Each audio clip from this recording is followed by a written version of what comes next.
Ayun, kakasabi ko lang ganda ng biyahe tapos nasundan ng ganito.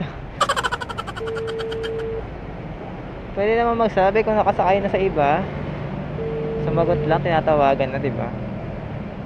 Hindi yung ganda ng uhula tayo. Kung may pasahero pa ba tayong hinahanap or wala na. Ano daw? Ayun, like, I'm sorry.